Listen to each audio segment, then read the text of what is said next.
قرآن مجید فرقان حمید کا 22واں پارہ ہے، اس پر ہم بات کریں گے۔ اللہ تعالیٰ توفیق عطا فرمائے۔ سورت یہاں چل رہی ہے احزاب، تو 22ویں پارے کے بالکل شروع میں اللہ تبارک و تعالیٰ نے ازواج مطہرات سے خطاب کیا ہے اور ساری امت کی خواتین کو سمجھایا ہے۔ خاص مقام ہے سمجھنے والا۔ اللہ کریم نے بالکل شروع میں کہا کہ اے محبوب علیہ السلام کی بیویوں، آپ کا مقام لوگوں میں سے ذرا امتیازی ہے، سو تقوی اختیار کرو، غیر محرم مردوں کے ساتھ نرم لہجے میں بات نہ کرو۔ نرم لہجے میں غیر محرم کے ساتھ بات، بس اپنے کام کی بات کرو، اور وہ بھی اس طرح بات کرو جس طرح بے رخی سے ہوتی ہے۔ عورتیں نرم لہجوں کے ساتھ غیر محرموں کے ساتھ گفتگو نہ کرو۔ اور پھر ارشاد فرمایا جا رہا ہے کہ ضرورت کے مطابق بات کرو، زیادہ بات بھی نہ کرو، اپنے گھروں میں رہو اور زمانہ جاہلیت کی طرح زیب و زینت کی نمائش نہ کرو۔ نماز اور زکوٰۃ، اللہ اور اس کے رسول صلی اللہ علیہ وسلم کی اطاعت پر کاربند رہو، اور جو ایسا کریں گی تو ان کو دوہرا اجر ملے گا، اور ان کے لیے آخرت میں عزت کی روزی کا مقام ہے، روزی کا اہتمام ہے۔ اسی مقام پر اللہ کریم نے فرمایا انما یرید اللہ لیذہب عنکم الرجس اہل البیت ویطہرکم تطہیرا۔ فرمایا اللہ تو یہی چاہتا ہے اے نبی کے گھر والوں کہ تم سے ہر ناپاکی دور کر کے تمہیں صاف ستھرا کر دے۔ فرمایا اللہ تو یہی چاہتا ہے کہ تم سے ہر ناپاکی دور کر کے تمہیں، پیچھے کس کا ذکر ہو رہا تھا؟ ازواج مطہرات کا، نبی پاک علیہ السلام کی۔ تو یہ ذکر ہی، یہ آیت تذکرہ ہی ازواج کے تذکرے میں آیا۔ بہت سارے لوگ کہتے ہیں اہل بیت میں بیویاں شامل ہی نہیں، یہ صرف حضور علیہ السلام کہ وہ اہل بیت ہیں جو حضرت علی، سیدہ فاطمہ اور ان کی اولاد ہے، وہ خدا کے بندے۔ جب آپ سے پوچھا جاتا ہے گھر والوں کا کیا حال ہے تو بیویاں مراد ہوتی ہیں کہ نہیں؟ جب پوچھا جاتا ہے کہ گھر والوں کا کیا حال ہے، صرف بچے مراد ہوتے ہیں کہ بیوی بھی مراد ہوتی ہے؟ تو یہ عجیب فلسفہ ہے کہ یہاں لوگ کیا کرتے ہیں، کہتے ہیں صرف اہل بیت سے حضور صلی اللہ علیہ وسلم کے اولاد مراد ہے، بیویاں مراد نہیں۔ تو یہ سرے سے بات ہی درست نہیں ہے۔ جب اہل بیت کی بات ہوگی تو حضور کی ساری ازواج اہل بیت میں شامل، یہ سمجھ لے بات، چونکہ یہاں تذکرہ ہی ازواج مطہرات کا چلا آ رہا ہے۔ پھر اس سے آگے آیت نمبر 35 میں مومن مردوں اور عورتوں کی اکٹھی صفات کا بیان ہے۔ اللہ تبارک و تعالیٰ نے فرمایا کہ مومن مرد اطاعت شعار ہوتے ہیں، صداقت شعار ہوتے ہیں، صبر و رضا کا پیکر ہوتے ہیں۔ ان کے دل اللہ کے حضور عجز اور تواضع کے خوگر ہوتے ہیں، وہ صدقات دینے والے ہوتے ہیں، روزے دار ہوتے ہیں، اپنی حیا اور عزت کی حفاظت کرنے والے ہوتے ہیں، اور اللہ کا کثرت سے ذکر کرنے والے ہوتے ہیں، اور ان کے لیے اللہ نے بخشش اور اجر عظیم کی نعمتیں تیار کی ہوئی۔ پھر آیت نمبر 36 میں فرمایا نہ کسی مومن مرد اور نہ کسی مومن عورت کے لیے یہ جائز ہے کہ جب اللہ اور اس کا رسول کو فیصلہ فرما دیں تو ان کے لیے اپنے اس کام میں کوئی اختیار رہ جائے۔ اس آیت کی تھوڑی تفسیر ضروری ہے، اس کی تھوڑی تفسیر کر دیتا ہوں۔ ہوا یہ تھا کہ نبی کریم علیہ الصلاۃ والسلام نے اپنے ایک غلام کے ساتھ اپنی ایک عزیزہ جو حضور کی رشتہ دار بنتی تھی، حضرت زینب بنت جہش، ان کا نکاح کرنا چاہا، پیغام نکاح بھیجا۔ انہوں نے کہا جی ہم قریشی خاندان سے ہیں اور یہ غلام ہے تو اس کو کیسے رشتہ دے دیں، حالانکہ حضور نے پیغام بھیجا تھا، اتنے بڑے ہم ہو کے تو ایک غلام کو رشتہ دے دیں۔ تو اللہ نے حکم دے دیا، فرمایا جب رب رسول حکم دیں تو تمہیں اختیار ہی کوئی نہیں۔ اور جب یہ آیت نازل ہوئی تو وہ حضرت زینب بنت جہش کے گھر والے خود حاضر ہوئے، عرض کی حضور جہاں آپ کا دل کرتا ہے آپ بچی کا رشتہ فرما دیں، ہم اللہ رسول کے حکم کے آگے بات نہیں کر سکتے۔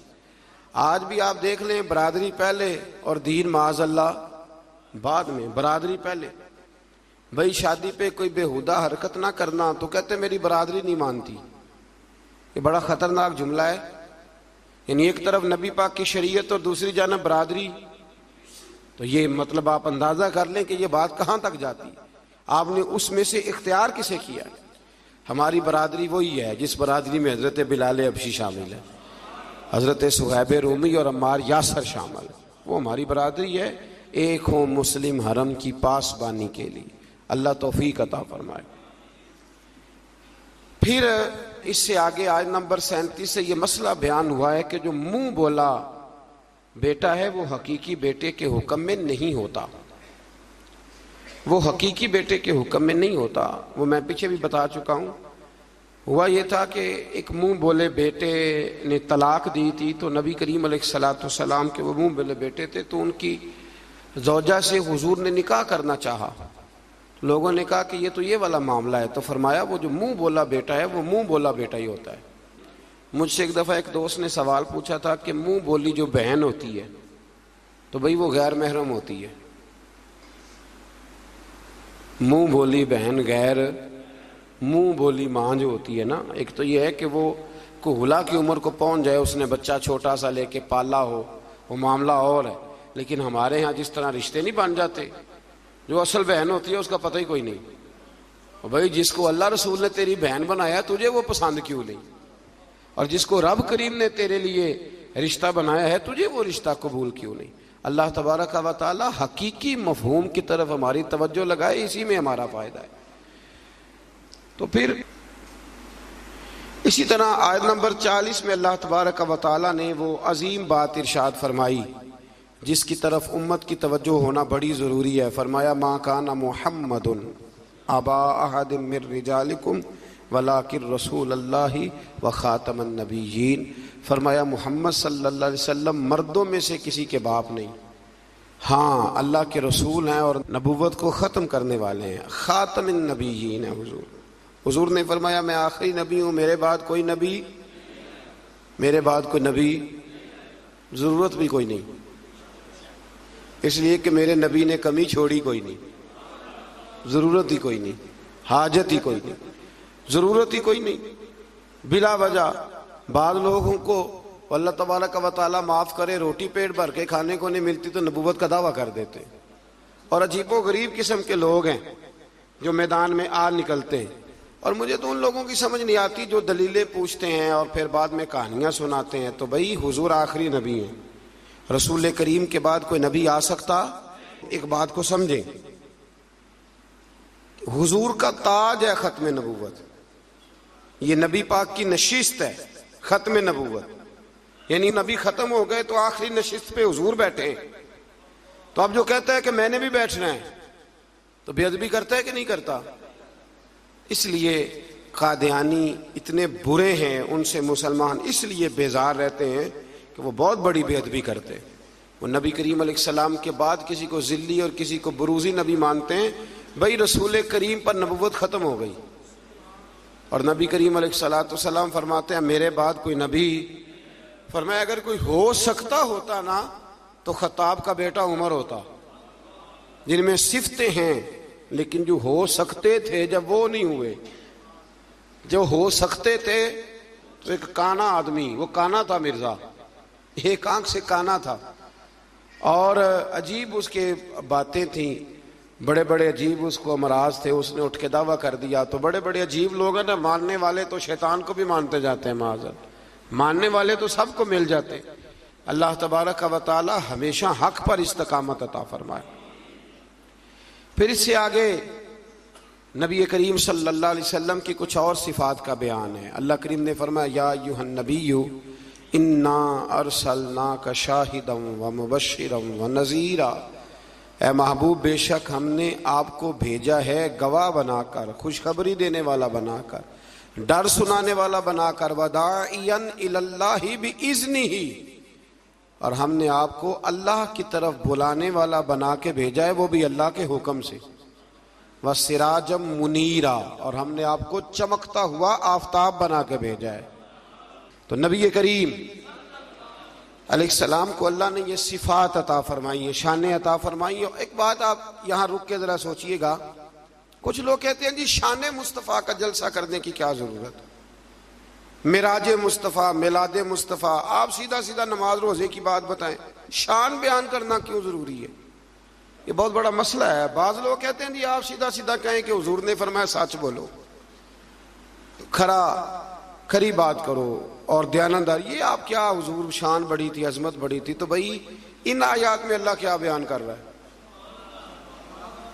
کہا میرا جب انسان الف اللہ سے جڑتا ہے زندگی بدل جاتی ہے۔ آپ دیکھ رہے ہیں الف اللہ اور انسان، پیر اجمل رضا قدری کے بیانات کے ساتھ۔ محبوب نذیر بھی ہے، بشیر بھی ہے، سراج منیر بھی ہے۔ یہ ساری صفتیں اللہ نے قرآن میں بیان کی، اور ایک جگہ پہ نہیں، درجنوں جگہ پہ واضح آیات میں۔ ویسے تو سارا ہی قرآن حضور کی تعریف ہے، اور یہ میں نہیں کہہ رہا، یہ حضرت عائشہ صدیقہ فرماتی، کانا خلقہ القرآن، فرمایا اگر تم نے حضور علیہ السلام کے اخلاق دیکھنے ہو تو قرآن پڑھ لو۔ تو اس لیے یہ عظمتوں اور شانوں کا بیان یہ طریقہ ہے، یہ مسلمان کی روح کی غذا ہے۔ اللہ ہمیں سمجھنے کی توفیق عطا فرمائے۔ پھر آیت نمبر 53 سے نبی پاک علیہ السلام کی بارگاہ کے آداب بیان ہوئے کہ بغیر اجازت نبی کے گھر میں داخل نہ ہو، دعوت طعام ہو تو کھانا کھا کے منتشر ہو جاؤ۔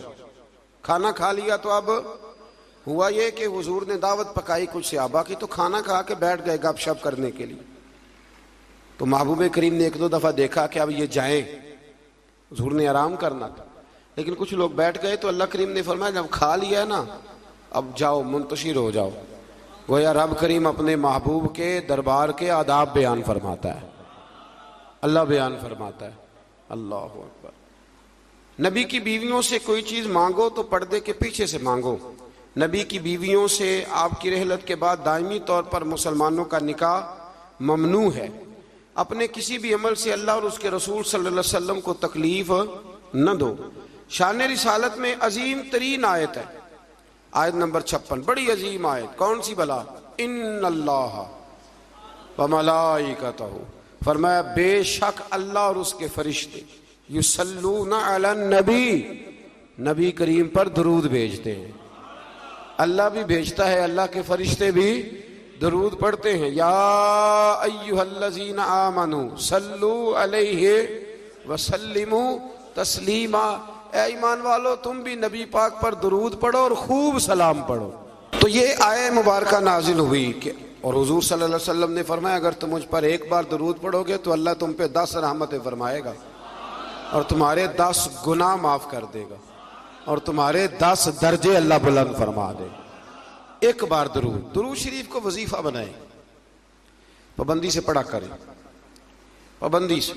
میں نے اپنے بزرگوں کو دیکھا ہے کچھ کام کرتے، کبھی کبھی مجھے لگتا ہے کہ وہ کام آج بھی بڑے ضروری ہیں، بڑے ضروری۔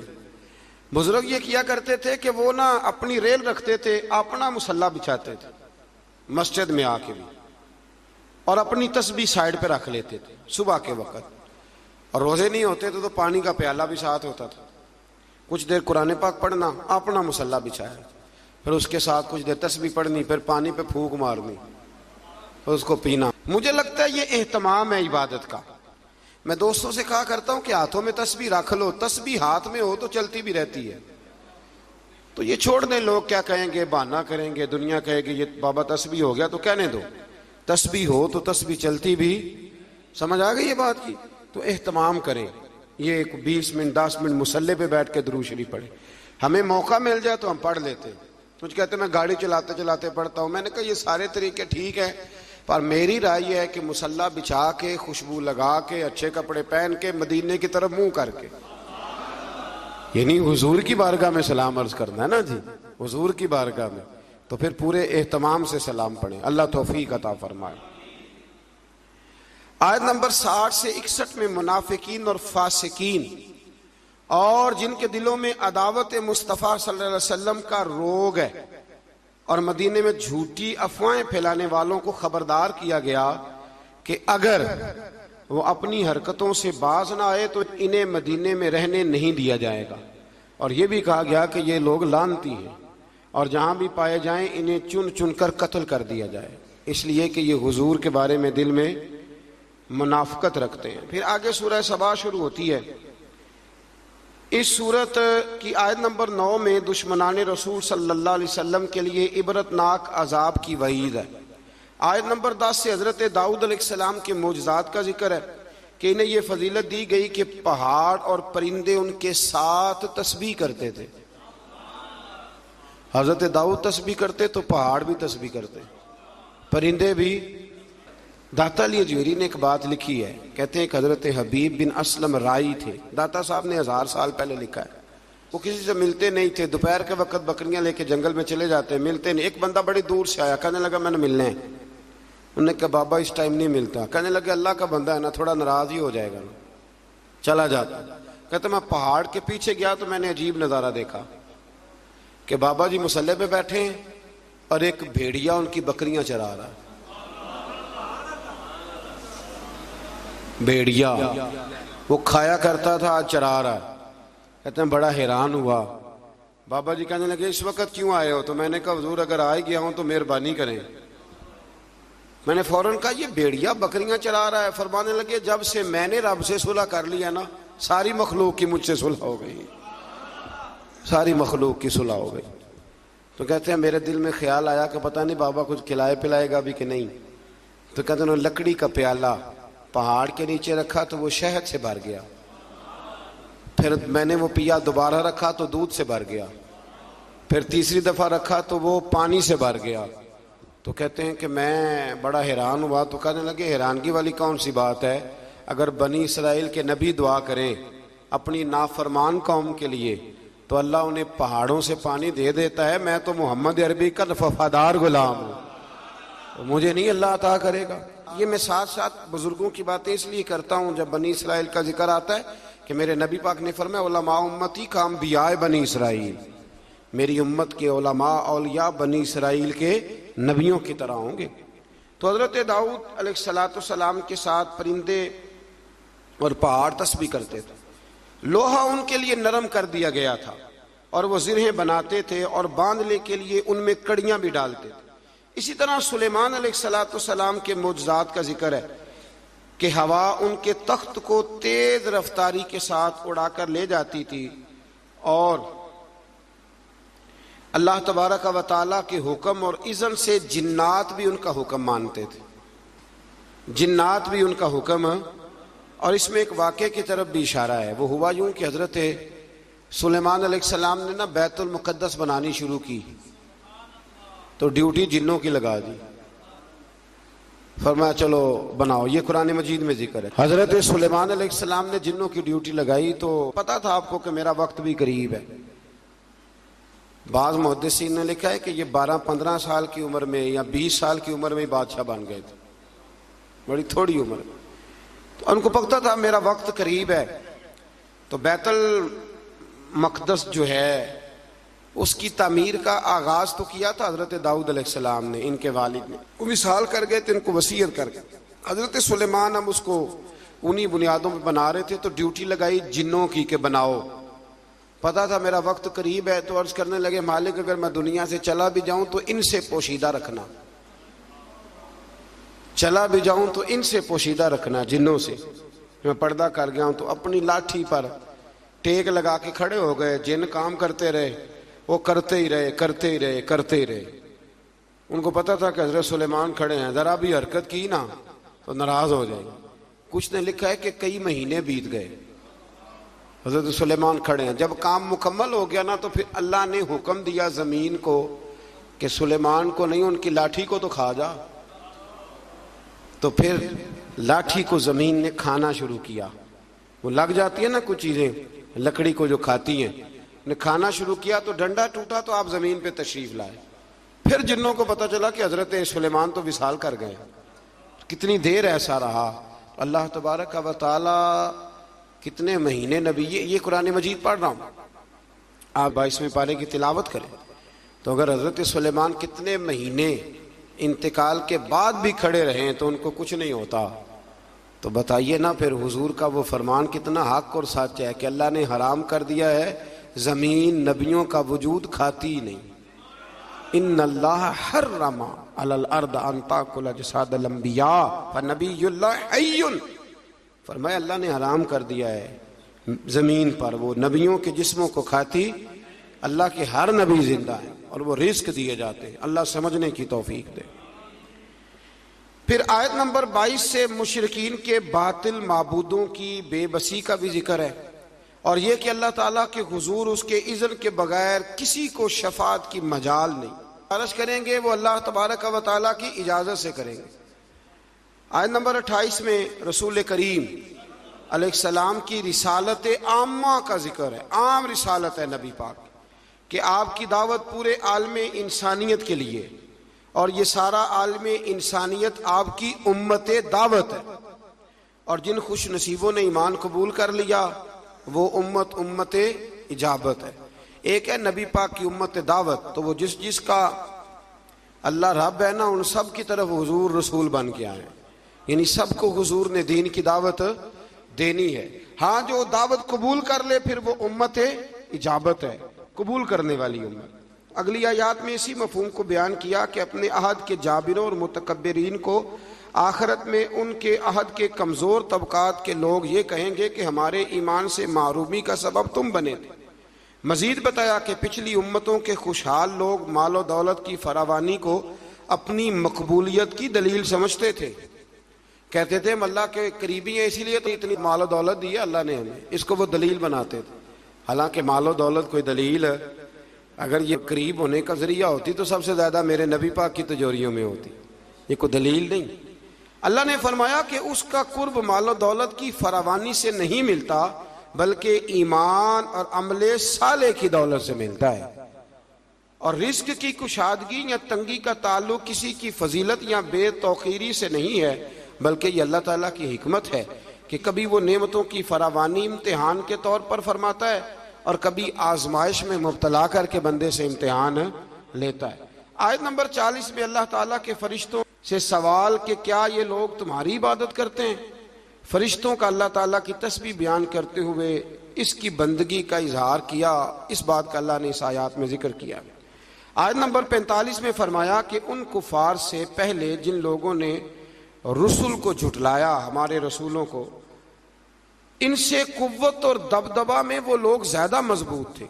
آج جو جھٹلا رہے ہیں نا قریش والے، تو جو پہلے جھٹلاتے تھے وہ قوت اور دبدبے میں زیادہ مضبوط تھے، لیکن وہ بھی اللہ تعالیٰ کے عذاب سے بچ نہ سکے۔ تو جب وہ نہیں بچ سکی قومیں عاد اور قومیں سمود، اتنی تگڑی قومیں، تو یہ تو بات ہی کوئی نہیں، تو بات ہی کوئی نہیں۔ اللہ اکبر۔ آخری آیات میں فرمایا کہ روز حشر کفار کی خواہش ہوگی کہ عذاب سے نجات مل جائے، مگر ان کی یہ خواہش پوری نہیں ہوگی۔ پھر سورہ فاتر شروع ہو جاتی ہے اس سے آگے، تو اس کی آیت نمبر 5 میں تمام انسانوں سے خطاب کرتے ہوئے فرمایا کہ قیامت کا وعدہ حق ہے، اور دنیاوی زندگی کی لذتوں میں کھو کر کہیں دھوکے میں نہ پڑ جانا، اور شیطان تمہارا دشمن ہے اس لیے تم بھی اسے اپنا دشمن ہی سمجھو، اس سے جرانے لگانے کی ضرورت، اس سے دوستیاں نہ کرتے پھرو، اس کے لیے تیاری نہ کرو۔ یہ رمضان کے آخری دن شروع ہو جاتے ہیں تو ہمارے بچے موٹر سائیکلیں تیار کرنی شروع کر دیتے، یعنی عین رمضان میں۔ مجھے کچھ لوگ کہتے ہیں کہ یہ عید والے دن بڑی طوفان بدتمیزی ہوتی ہے، تو میں کہتا ہوں کہ اللہ تعالیٰ ہمیں معاف کرے، ہوتی عید والے دن ہے پر اس کی تیاری رمضان میں ہوتی ہے، تو کتنا بڑا جرم ہے۔ یعنی ادھر چاند رات کا اعلان ہوگا تو ادھر تماشا لگ جائے، ہمیں احتیاط کرنی چاہیے۔ حضور علیہ السلام نے فرمایا تو یہ جو چاند رات ہوتی ہے نا، یہ تو مزدور کو مزدوری ملنے کا وقت ہوتا ہے، تو لوگ ہیں کہ وہ کھیل کود میں لگ جاتے ہیں۔ اللہ سمجھنے کی توفیق دے۔ آیت نمبر 9 سے 13 تک ایک بار پھر اللہ تعالیٰ کی قدرت کے تحت بارش کے نظام کا ذکر ہے۔ انسان کو اس کے جوہر تخلیق کی طرف متوجہ کیا گیا تاکہ سرکشی کا شکار نہ ہو، اور وہ یہ کہ مادہ کے پیٹ میں حمل کو بھی اللہ جانتا ہے، اور یہ کہ کس کی عمر میں درازی ہے یا کس کی عمر میں کمی ہے، وہ سب اللہ نے کتاب تقدیر میں لکھ دیا ہے۔ آیت نمبر 12 سے فرمایا کہ میٹھے اور کھارے پانی کے سمندر برابر نہیں ہوتے، میٹھے اور کھارے پانی کے سمندر برابر نہیں ہوتے، لیکن فرمایا سب سمندروں سے تمہیں مچھلی کا تازہ گوشت ملتا ہے، پانی جیسا بھی ہو، اور تم ان سے پہننے کے زیور بھی نکالتے ہو، اور کشتیاں پانی کو چیرتی ہوئی چلی جاتی ہیں، نظام لیل و نہار اور شمس و قمر اسی کے حکم کے تابع ہیں، اسی کے حکم کے۔ یہ چاند سورج اگر کسی انسان کے قبضے میں ہوتے تو کب سے اختلاف ہو گیا ہوتا، کوئی کہتا ادھر سے نکل، کوئی کہتا کم از کم جو حکومت بدلتی وہ تو ضرور بدلتی ایک دفعہ، یہ پچھلے لایا ہے لہذا معاذ اللہ ہم نہیں چلنے دیں گے۔ اللہ نے فرمایا یہ اللہ کے تابع ہے، رات دن کا آنا بھی اللہ کے اور نظام شمس و قمر بھی اللہ کے۔ آیت نمبر 18 میں بتایا کہ کوئی بوجھ اٹھانے والا دوسرے کا بوجھ نہیں اٹھائے گا، یعنی ہر ایک کو اپنے اپنے عمل کا جواب دینا ہوگا، اور جو تزکیہ اور تقوی اختیار کرے گا تو اس کا فائدہ اسی کو پہنچے گا۔ پھر فرمایا اندھا اور دیکھنے والا، ظلمت اور نور، سایہ اور دھوپ، زندہ اور مردہ لوگ برابر ہو سکتے نہیں۔ یہاں کفار اور منکرین کو اندھے، ظلمت، دھوپ اور مردے سے تشبیہ دی گئی، اور گویا اللہ کریم نے اہل ایمان کو آنکھوں والا کہا، نور والا کہا، سائے والا کہا، اور فرمایا یہ ہیں وہ جو زندہ ہیں۔ کافر زندہ رہ کے بھی زندہ، اقبال نے کہا تھا زندگی زندہ دلی کا نام ہے، اور مردہ دل کیا خاک جیا کرتے، تو دل زندہ ہو تو پھر ہر شے۔ ایک دانشور کا ایک قول ہے، وہ کہا کرتے تھے رشتے احساس کے ہوتے ہیں، رشتے اور احساس نہ ہو تو پھر رشتے بھی۔ آپ کو پتہ ہے نا، بہن کا اگر خیال آ گیا تو پھر بہن ہے، لیکن اگر بھائی کہے کہ نہیں جی میرے بہنوئی نے ضائع بڑے کیے ہیں پیسے، وہ تو سارا اس خاندان کو چلا جائے گا تو میں بہن کے بچوں سے، تو یہ احساس ختم ہو گیا۔ تو فرمایا کہ یہ زندہ رہتا ہے، جو مومن ہوتا ہے، مومن زندہ ہوتا ہے، کافر مردہ ہوتا ہے، اس لیے کہ اس کا دل مردہ ہوتا ہے۔ اللہ تعالیٰ نے ان آیات میں یہ بھی بتایا کہ حجت الہیہ قائم کرنے کے لیے ہر قوم کی طرف نذیر یعنی روشن دلائل اور الہامی کتابیں دے کے نبی اور رسول بھیجے گئے، لیکن ہر دور میں پیغام حق کو جھٹلانے والے موجود رہے۔ آیت نمبر 27 میں فرمایا کہ ایک پانی سے مختلف رنگوں کے پھلوں، ایک ہی پہاڑی سلسلے سے مختلف رنگوں کے پہاڑ، ایک نوع انسانی سے مختلف رنگوں کے لوگ، اور چار پایوں اور جانوروں کو مختلف رنگوں میں پیدا کرنا، یہ اللہ تعالیٰ کی وحدانیت کی دلیل ہے۔ ایک باپ کے 4 بیٹے ہوتے ہیں، چاروں کی شکلیں علیحدہ ہوتی ہیں، یہ نہ مسئلے پہ غور نہیں نہ کرتے، ورنہ فوراً بندہ کیا اٹھتا ہے کہ سبحان اللہ و بحمدہ، سبحان اللہ۔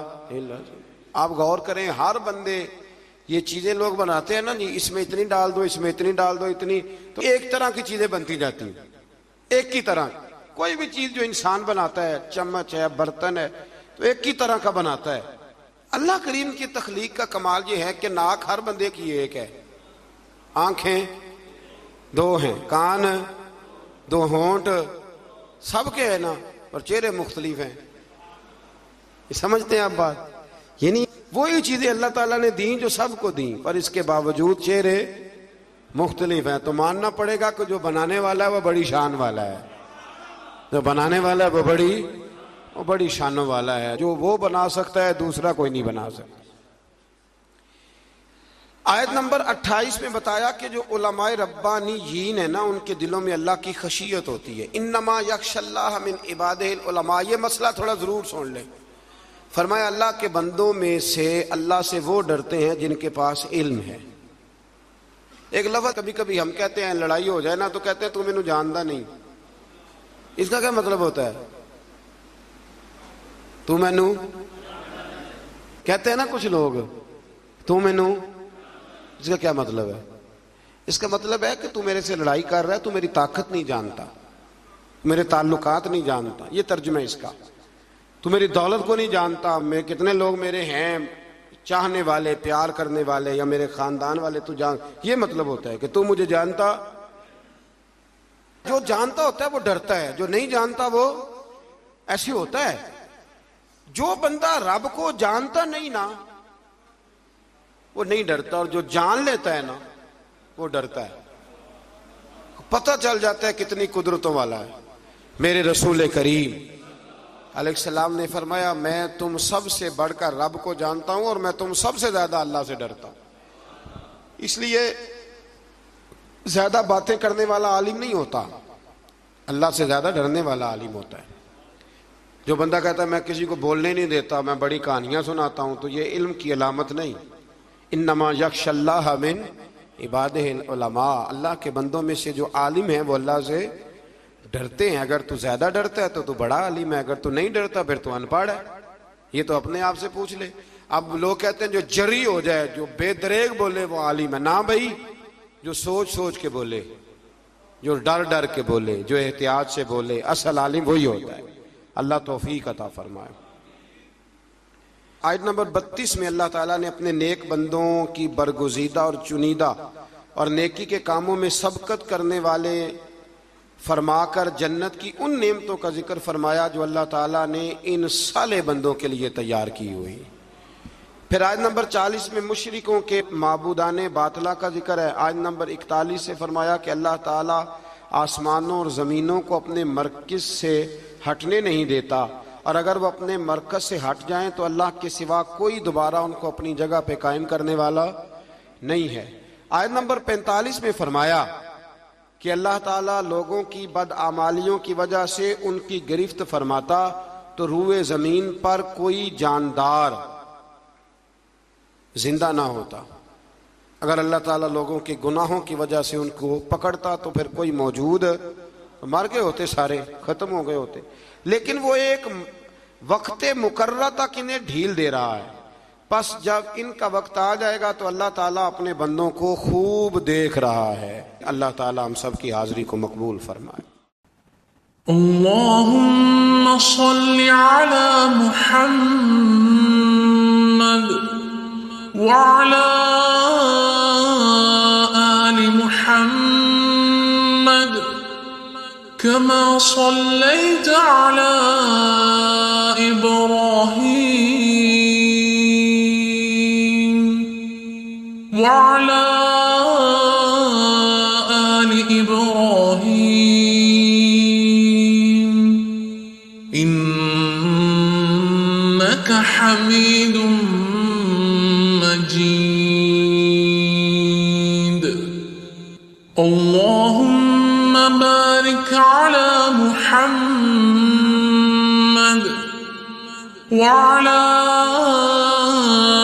آل محمد كما باركت على إبراهيم